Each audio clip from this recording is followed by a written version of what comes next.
২০০ বছরের নবান্নের ঐতিহ্য টিকিয়ে রেখেছে আদমদীঘি উপজেলার শালগ্রাম।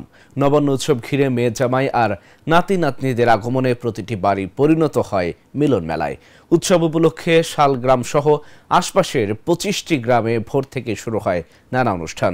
কয়েকটি গ্রাম মিলে বসে নবান্নের মেলা। দিনব্যাপী চলে নানা আয়োজন। বগুড়া থেকে মিনহাজুল বাড়ির তথ্যচিত্রে ডেস্ক রিপোর্ট। বগুড়ার আদমদীঘি উপজেলার একটি ব্যতিক্রম গ্রামের নাম শালগ্রাম। প্রায় ৭,০০০ মানুষের বসবাস গ্রামটিতে। মানুষে মানুষে এখনো আত্মিক সম্পর্ক টিকে আছে এই গ্রামে। এ কারণে নবান্ন এলেই যেন উৎসব শুরু হয় গ্রামের প্রতিটি ঘরে। উৎসব ঘিরে মেয়ে জামাই আর নাতি নাতনিদের আগমনে প্রতিটি বাড়ি পরিণত হয় মিলন মেলায়। নবান্নের দিন নতুন চালের ভাত আর মহিষের মাংস খাওয়া শালগ্রামের পুরনো রীতি। আসলে আমাদের এই নবান্ন অনুষ্ঠানটা আমাদের এই গ্রামে প্রায় ১৫০ বছর আগে থেকে হয়ে আসতেছে। তো এবারে আমরা আমাদের গ্রামে প্রায় ১৪-১৫টা মহিষ এইরকম পরিমাণে গরু জবাই করছি এবং আমাদের যেখানে যে আত্মীয় স্বজন আছে, বন্ধুবান্ধব আছে বা যে রিলেটিভরা আছে, তারা সবাই এই দিনে দেশের যে যেখানে থাক, বিদেশে থাক, সেখান থেকে এই দিন উপলক্ষ করে চলে আসে। আমি এই এলাকার বউ হিসেবে অনেক গর্বিত।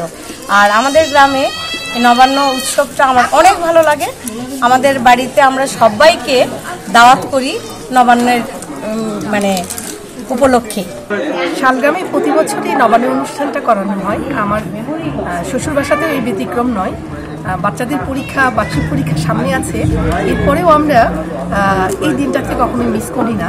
গ্রামের প্রতিটি পাড়া মহল্লা ও মোড়ে বসেছে গ্রাম বাংলার ঐতিহ্যবাহী চুড়ি, ফিতা, আলতা ও শিশুদের খেলার সামগ্রী এবং জিলাপি, রসগোল্লা, চমচম, বাতাসা, মুরগি ও পাঁপড় ভাজা সহ মুখরোচক নানা পণ্যের মেলা।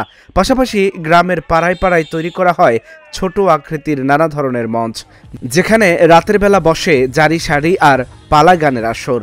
প্রতি বছরই আমরা এখানে নবান্ন উৎসবের জন্য আসি। আমাদের পরিবারের সকলে ঈদের মধ্যে আসুক বা না আসুক, এই নবান্ন সময় সবাই আসার চেষ্টা করে। আসলে ওইভাবে আসা হয় না, কিন্তু জামাই নিয়ে আমরা নবান্নতে ঈদের মতো যে আমেজ থাকে, এটাতে আমরা অনেক মজা করি এবং ঈদে আসুক আর না আসি আমরা নবান্নতে আসবো। পরে আমি ঢাকা থেকে শুধু নবান্ন উৎসবের জন্য এখানে এসেছি দাদু বাসায়। শুধুমাত্র 2 দিনের জন্য আসলে এসেছি। আমার সাথে আমার বন্ধুদেরকেও নিয়ে এসেছি, কারণ এই নবান্ন উৎসবটা শুধু আমাদের গ্রামেই হয়। আসলে আমি অন্য কোনো গ্রামে দেখিনি বা অন্য কোনো জায়গায়ও দেখিনি। নবান্ন উৎসব উপলক্ষে মহিষের মাংসের সঙ্গে এই গ্রামের আরেকটি বিশেষায়িত খাবার আটা গোলা শিরনি। কলা, গুড় আর আটার সমন্বয়ে তৈরি হয় এই খাবার। সঙ্গে পিঠাপুলি, ক্ষীর, পায়েস আর নাড়ুর আয়োজন তো আছেই। Dhaka journal news desk.